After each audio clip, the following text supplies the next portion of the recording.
डूबते डूबते कश्ती को उछाला दे दूं, मैं न सही कोई और किनारे पे उतर जाएगा। वाकई अगर ज़िंदगी के तय ये जज्बा है, लोगों के लिए ये जज्बा है, तो आप यकीन मानिए हमारे आसपास का जो मुआशरा है वो बहुत बेहतर हो सकता है, बहुत शानदार हो सकता है। और वज़ीर आज़म नरेंद्र मोदी की भी यही कोशिश होती है, सबका साथ सबका विकास, यानी सबको साथ लेकर चलें और सबके लिए बेहतर करें। और यकीन मानिए जब हम प्रोग्राम मन की बात सुनते हैं तो उसमें अक्सर वज़ीर आज़म नरेंद्र मोदी उन शख्सियात का जिक्र ज़रूर करते हैं जो समाज के लिए कुछ बेहतर करना चाहते हैं या फिर कुछ बेहतर कर रहे हैं। और आज हम अपने प्रोग्राम में कुछ ऐसी ही शख्सियात से आपकी मुलाकात कराएंगे जो कुछ अच्छा कर रहे हैं या फिर ज़िंदगी में आगे बढ़ने के लिए, ज़िंदगी को कुछ देने के लिए, समाज को कुछ देने के लिए बहुत बेहतर काम कर रहे हैं। तो चलिए करते हैं शुरुआत गुड न्यूज़ जज्बा इंडिया की। मैं हूं रेशमा, मेरा आदाब कबूल कीजिए। दोस्तों, हम में से ऐसे बहुत सारे लोग हैं जो किसी का दुख या किसी का गम देखकर उदास हो जाते हैं और उनके लिए कुछ बेहतर करने के बारे में सोचते हैं, लेकिन हम सिर्फ सोच कर रह जाते हैं। अब आपकी हम मुलाकात करा रहे हैं लोकनाथन से, जिन्होंने सिर्फ सोचा नहीं बल्कि किया भी। जब इन्होंने गरीब बच्चों को देखा, फटे पुराने कपड़ों में देखा, बिना कपड़ों के देखा, तब इन्होंने सोच लिया था कि चाहे ज़िंदगी में मुझे कितनी भी मेहनत क्यों ना करनी पड़े, इन बच्चों को कपड़े देना अपना अव्वलीन फ़र्ज़ इन्होंने बना लिया। लिहाजा ये काम ये कंटिन्यू कर रहे हैं, बिल्कुल कर रहे हैं। और इन्होंने अहद किया हुआ है कि मैं कभी भी बच्चों को इस तरह से नहीं देख सकता कि उनके पास कपड़े ना हों। आज बेशक कुछ रज़ाकाराना तंजीमें हैं जो इनके साथ काम कर रही हैं, बावजूद इसके इसका सेहरा अगर बंधता है तो वो लोकनाथन के सर ही बनता है। और इनकी तारीफ वज़ीर आज़म नरेंद्र मोदी ने मन की बात में भी की है। तो चलिए मिलते हैं लोकनाथन से। तमिलनाडु के कोयम्बटूर के रहने वाले लोकनाथन का ताल्लुक एक बहुत ही आम खानदान से है। लोकनाथन ने ज्यादा पढ़ाई नहीं की। वालिद के इंतकाल के बाद घर की सारी जिम्मेदारी इनके कंधों पर आ गई। इन्होंने अपने इब्तिदाई दिनों में नारियल का पानी बेचा। बचपन में वो अक्सर गरीब बच्चों के फटे पुराने कपड़े देखकर परेशान हो जाते थे और इसीलिए लोकनाथन ने ऐसे बच्चों की मदद करने का वादा किया अपने आप से, जिनके पास पहनने के लिए कपड़े नहीं थे, उनकी हर हालत में मदद करनी है। मैंने सिर्फ 5वीं कक्षा तक पढ़ाई की है। गरीबी के कारण मैं पढ़ाई नहीं कर सका, इसलिए मैं वेल्डिंग का काम और दैनिक मजदूरी का काम कर रहा हूँ। इससे होने वाली आय ही परिवार के भरण पोषण के लिए पर्याप्त है। हालांकि मेरा जुनून गरीबी में जी रहे लोगों की सेवा करना है। इसके लिए मैं शौचालयों की सफाई और गरीब लोगों की मदद करके पैसा बचा रहा हूँ। इसके अलावा मैं इस्तेमाल किए हुए कपड़े भी इकट्ठा करता हूँ और गरीब लोगों को देता हूँ। मुझे इस सेवा के लिए विभिन्न संगठनों से कई पुरस्कार मिले हैं। यह मेरे लिए सबसे बड़ी बात है कि प्रधानमंत्री ने मन की बात कार्यक्रम में मेरी सेवा का उल्लेख किया। मैं यह प्रशंसा और सम्मान कोयम्बटूर जिले के लोगों को समर्पित करता हूँ। इन्होंने अपनी कमाई का एक हिस्सा अतिया करना शुरू कर दिया। जब पैसों की ज्यादा कमी हो गई तो लोकनाथन ने जरूरतमंद बच्चों की मदद के लिए बैतुल खला भी साफ किए। वो पिछले 22 सालों से गरीब बच्चों की मदद के लिए इस काम में मसरूफ हैं। लोकनाथन की कोशिशों से अब तक 1500 से ज्यादा बच्चों की मदद हो चुकी है। मैं दुनिया से मेरा परिचय कराने के लिए प्रधानमंत्री का हार्दिक आभार व्यक्त करना चाहता हूं, जो देश के कुछ हिस्सों में स्वच्छता का काम कर रहे हैं और लोगों की सेवा कर रहे हैं। प्रधानमंत्री की सराहना ने मुझे और अधिक सेवाएं करने के लिए प्रोत्साहित किया है। लोकनाथन मुख्तलिफ इलाकों से पुराने कपड़े लाने और गरीब बच्चों को देने की खिदमत भी करते हैं। इसके लिए उन्हें मुख्तलिफ रज़ाकार तंजीमों से अवार्ड भी मिल चुके हैं। यकीनन ऐसी बहुत सी काविशें हमें न सिर्फ हौसला देती हैं, बल्कि कुछ नया करने की हिम्मत और हमारे अंदर बेदारी पैदा करती हैं। Bureau report, DD news.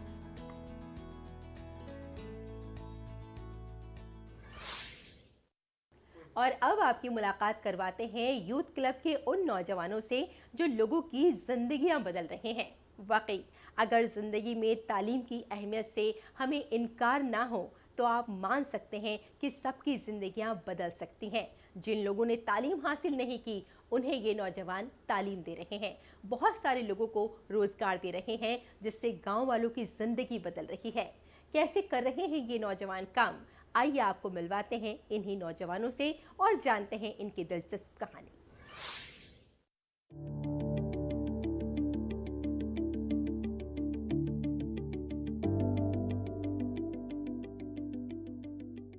अपने गांव और इसके आसपास देही, नादार और गरीब खवातीन की हालत-ए-ज़ार से मुतासिर होकर तकरीबन 20 तालीम याफ्ता नौजवानों के ग्रुप ने 25 साल कब्ल एक यूथ क्लब कायम किया।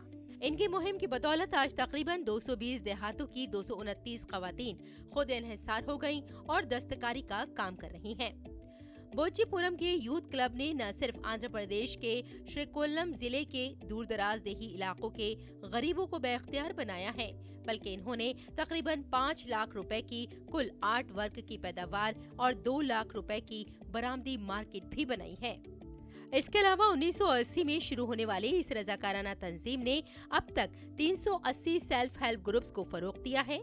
इनमें से 16 जूट की दस्तकारी में मसरूफ कारीगरों के लिए हैं। ये कारीगर आज मुख्तलिफ किस्म के माहौल दोस्त नवादरात और दस्तकारी की अशिया बनाते हैं और साथ साथ लकड़ी के नक्शो निगार, मोतियों के जेवरात, बंजारा कढ़ाई, फीते, मुलायम खिलौने और चिराला साड़ियाँ तैयार करते हैं।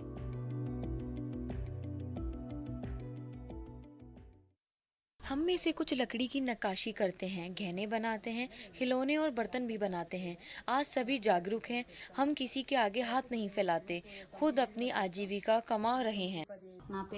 हमारा फोकस पर्यावरण की रक्षा करना भी है, इसलिए हम पर्यावरण अनुकूल कलाकृतियों और शिल्प वस्तुओं का उत्पादन करते हैं। हमारी कोशिश रहती है कि जब प्रकृति ने हमें इतना कुछ दिया है तो उसका कुछ अंश तो हम प्रकृति को लौटा सकें। यूथ क्लब इस क्षेत्र में एक बड़ा परिवर्तन लेकर आया है। इसने लोगों, खासकर महिलाओं को स्वाभिमान से जीवन जीने की राह दिखाई है। इस तंजीम की ताकत से यूथ क्लब से वाबस्ता नौजवान तब्दीली लाने की सोच के साथ मुसलसल काम कर रहे हैं। इन लोगों की कोशिश इंसानी अख्तार को फरोग देना है। एम प्रसाद राव, जो एक सरकारी स्कूल में उस्ताद थे, लेकिन नौकरी छोड़कर यूथ क्लब में शामिल हो गए। ये बगैर किसी मुआवजे के यहाँ अपनी खिदमत दे रहे हैं। So many activities we are doing now. Our main motto is increasing the rural area people, agriculture, education, health in the rural areas and tribal areas also. We are extending our support to, we are extending our activities like entire the Srikakulam district, earlier also in HIV, adult education, and every activity we are running, and ILP, India Literary Policy also we are conducting. नौजवानों का ये group मुआशरे के नादार, महरूम और महरूम तबकों की खिदमत की फिक्र से वाबस्ता है।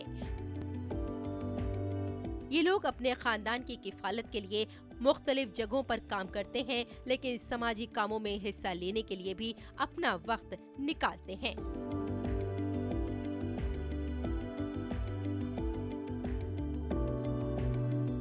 Bureau report, DD news.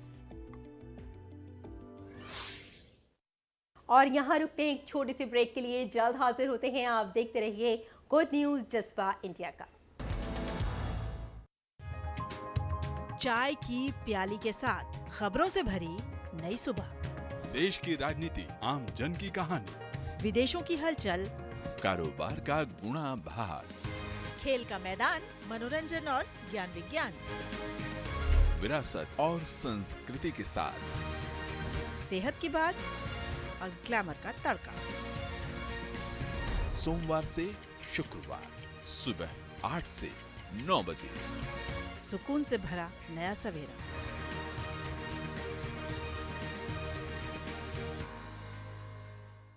देख रहे हैं, मैं हूं अशोक किरवा। कोई फैक्ट चेकर चाहता है मुसलमान आज सदियों सवाल है। आसान नहीं होता सच के लिए लड़ना। जिसकी आवाज कोई नहीं बनेगा, उसकी आवाज हम बने।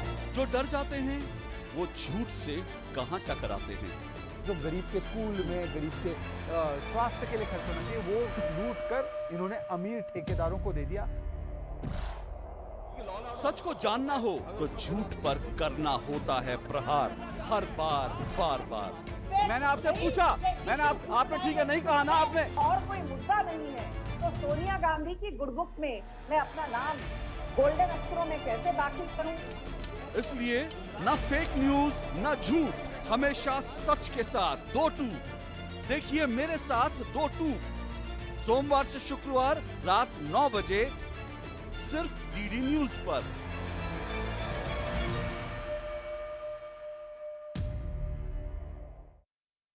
दिन भर की सुर्खियों से अलग खबरों की दुनिया और भी है। खबरें जो आपको दे नया नजरिया, खबरें जिसमें दिखे समाज की परछाई, ऐसी खबरें जो कहती हैं न्यू इंडिया की कहानी। खबरें जो है अनछुई, कुछ खट्टी कुछ मीठी, हम लाते हैं आपके लिए ढूंढकर। खबर हटकर, सोमवार से शुक्रवार सिर्फ डीडी न्यूज पर।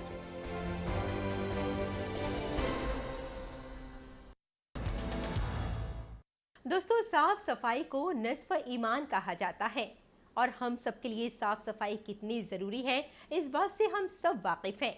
और वज़ीर आज़म नरेंद्र मोदी की जो एक मुहिम है स्वच्छता अभियान, ये भी इसी बात की अक्कासी करती है कि हमें न सिर्फ अपने आसपास की सफाई करनी चाहिए बल्कि अपने पूरे शहर को हमें साफ रखना चाहिए।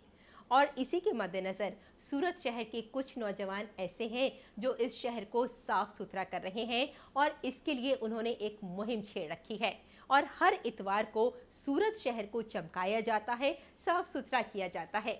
और आज इन नौजवानों के साथ बहुत सारे लोग जुड़ गए हैं इसी मुहिम में ताकि उनका शहर साफ सुथरा रह सके। तो चलिए इन्हीं नौजवानों से मुलाकात करते हैं और जानते हैं इनकी खूबसूरत कहानी।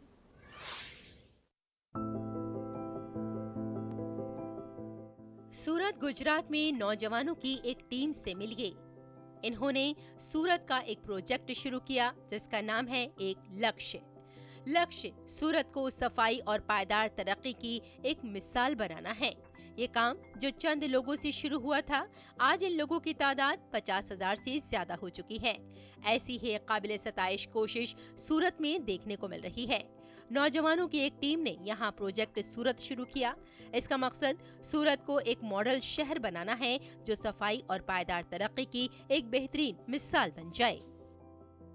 मैं पीएम मोदी का आभारी हूं कि उन्होंने हमारे काम को सराहा। सही मायनों में ये सूरत वासियों की जीत है।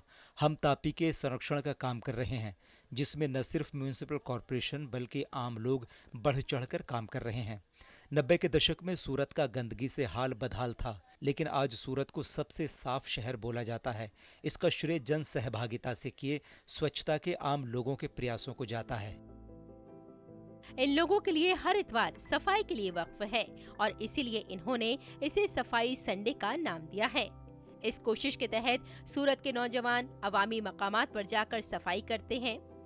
ड्रम्स बीच की सफाई के बाद इन लोगों ने दरियाए तापी के किनारों की सफाई की जिम्मेदारी उठाई और पूरी कुव्वत से काम शुरू कर दिया। जल्द ही लोग इस काम में शामिल होने लगे और ये तादाद बढ़कर 50,000 से ज्यादा हो गई। लोगों की जानिब से मिलने वाले ताउन से टीम के एतमाद में इजाफा हुआ, जिसके बाद इन्होंने कचरा उठाने का काम भी शुरू कर दिया। Bureau report, DD news.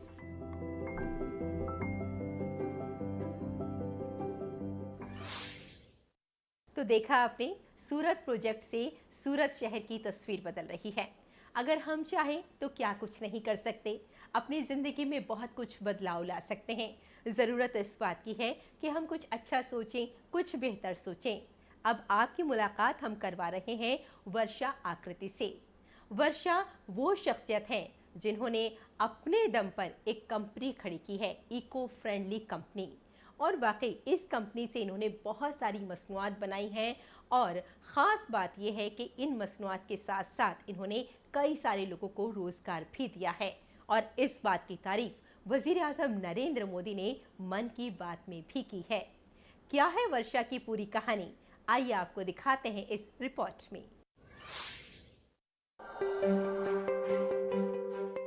Chamarajanagar जिले के उम्मथुरन गांव की वर्षा से मिलिए। वर्षा आकृति एक छोटे पैमाने पर इको फ्रेंडली इंटरप्राइजेस चलाती हैं। वो मुख्तलिफ किस्म की दस्तकारी जैसे कालीन, बेल्ट, चटाइयाँ, बैग, योगा मैट और टेबल मैट बनाने के लिए मुकामी मवाद बशमूल नामियाती खादों के साथ साथ केले के तने के फाइबर का इस्तेमाल करती हैं। दस्तकारी के अलावा वर्षा खाने की अशिया जैसे अचार, जूस और कैंडी भी तैयार करती हैं।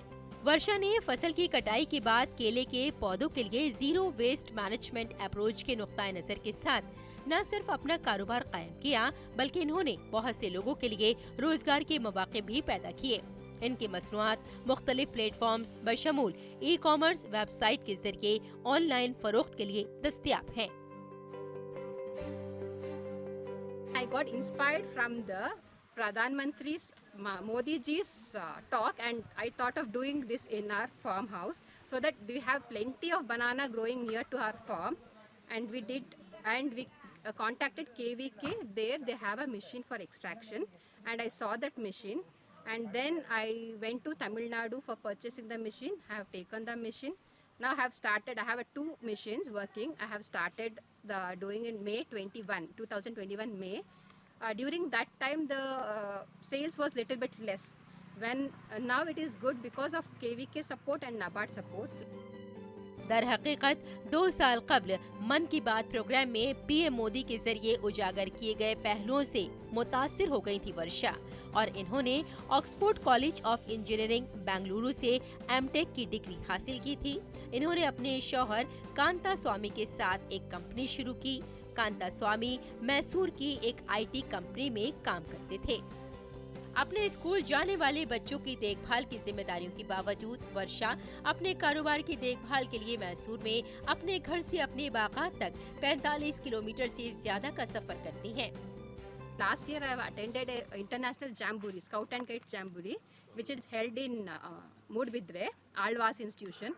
There I got some exposure to the international people so that I can showcase my product to them, and from that I have started marketing in the stalls and exhibitions conducted by district administrative like KVK and NABARD, all those things. Now the marketing is more okay compared to previous one. Now it is good. इनका फितरत के साथ गहरा ताल्लुक है, और इसीलिए वजीर आजम ने उनकी मुतासिर कुन कहानी और दूसरों पर इसके मुस्बत असरात की तारीफ की। जाहिर है वर्षा की ये कहानी बहुत से लोगों को बेहतर काम करने की तरकीब देगी। Bureau report, DD news.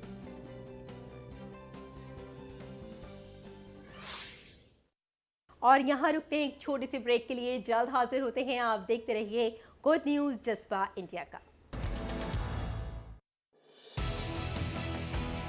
दुनिया की सबसे तेज रफ्तार और 5वीं सबसे बड़ी अर्थव्यवस्था, विश्व स्तर के बुनियादी ढांचे, भारत की फिनटेक क्रांति की कहानी मेक इन इंडिया और स्टार्टअप इंडिया की सफलता की, आर्थिक जगत की सुर्खियां, आम आदमी के लिए क्या है मायने, शेयर बाजार और दूसरे फाइनेंशियल मार्केट्स के तमाम अपडेट्स, कारोबार जगत की बड़ी खबरों का सटीक और सरल विश्लेषण। देखिए इकोनॉमी टुडे सोमवार से शुक्रवार सुबह 9:30 बजे सिर्फ डीडी न्यूज पर।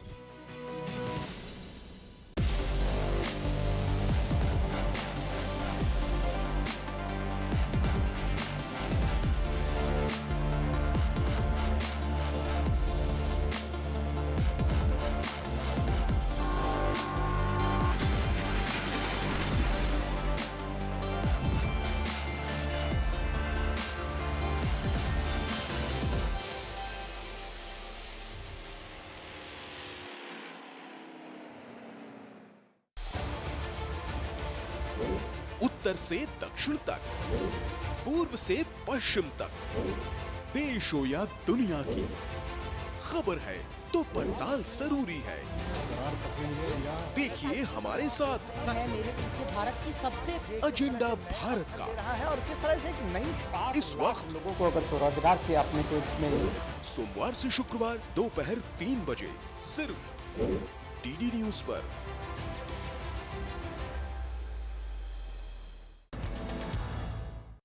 दोस्तों, एक दौर हुआ करता था जब लोग रेडियो के दिलदादा थे और वाकई कोई और ऐसा ज़रिया भी नहीं था जिससे लोग खबरें सुना करते या फिर अपना तफरीही का कोई प्रोग्राम सुना करते।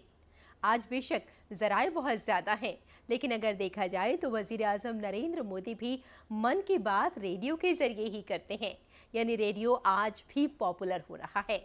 लेकिन आज हम आपकी मुलाकात जिस शख्स से करा रहे हैं वो रेडियो की तो दिलदादा है ही, लेकिन साथ साथ उन्होंने रेडियो का एक म्यूज़ियम बनाने के बारे में भी सोचा है। उनके पास बहुत सारे रेडियो हैं, बहुत सारे ऐसे रेडियो हैं जिनका तारीख़ में भी जिक्र है। तो चलिए मिलवाते हैं आपको इसी शख्सियत से और इस रेडियो म्यूज़ियम के बारे में भी जानते हैं।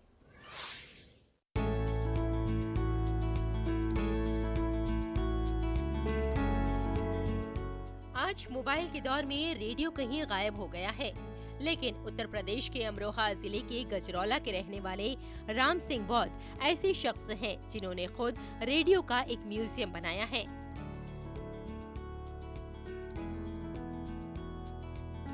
इनके म्यूजियम में तकरीबन 1100 रेडियो हैं।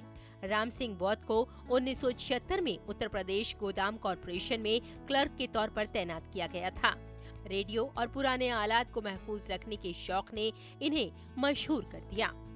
ये सबसे पहले मुझे प्रेरणा मिलने का मेन कारण है 3 अक्टूबर 2014 को माननीय प्रधानमंत्री जी ने तमाम संचार माध्यमों को छोड़कर रेडियो से मन की बात शुरू की। तब से मुझे ये प्रेरणा लगी क्योंकि जब इतने बड़े प्रधानमंत्री जी हमारे टेलीविज़न आदि को छोड़कर ये इंटरनेट को छोड़कर रेडियो से बात कर रहे हैं तो इसमें जो जरूर कोई बात है और इसमें कुछ न कुछ देश का हित छिपा हुआ है। राम सिंह के मुताबिक उन्हें शुरू से पुरानी चीजें जमा करने की आदत है, इसीलिए जब वजीर आजम नरेंद्र मोदी ने 2014 में मन की बात शुरू की तो उन्हें हौसला मिला और उन्होंने अपना रेडियो कलेक्शन बढ़ाने की तैयारी शुरू कर दी। Ram Singh England, Germany, Bharat, Japan और अमेरिका की कंपनियों के रेडियो के मालिक हैं। राम सिंह का कहना है कि दुनिया के पहले रेडियो से लेकर बहरी जहाजों में इस्तेमाल होने वाले रेडियो और खास तौर से फिल्म गदर और कुली जैसी फिल्मों में इस्तेमाल होने वाले रेडियो उनके मजमूए का हिस्सा हैं। राम सिंह का ख्वाब दुनिया का पहला रेडियो म्यूजियम बनाना है। Bureau report, DD news. माना के जहाँ को ना गुलजार कर सके, कुछ खार कम तो कर गए गुजरे जिधर से हम। और जनाब, लोग ऐसा सोचते नहीं हैं बल्कि ऐसा कर जाते हैं, और यही लोग ज़िंदगी में कुछ हटकर करते हैं, कुछ बेहतर करते हैं। और वज़ीर आज़म नरेंद्र मोदी की भी यही कोशिश होती है, सबका साथ सबका विकास। और आज हमने आपके जिन लोगों से मुलाकात करवाई है वो लोग भी वही हैं जो बहुत अच्छा और बेहतर कर रहे हैं, समाज को एक नया रास्ता दे रहे हैं, एक नई सोच दे रहे हैं, सबको एक साथ लेकर चल रहे हैं। तो बस हमें भी यही करना है, सबके लिए कुछ अच्छा, कुछ बेहतर, और कुछ नहीं तो अच्छा तो सोच ही सकते हैं। और अगर इतना भी नहीं तो कम से कम चेहरे पर एक मुस्कुराहट तो रख ही सकते हैं, क्योंकि जब आप मुस्कुराते हैं तो दूसरों को मुस्कुराने का सबब दे जाते हैं। इसी के साथ bye bye and take care.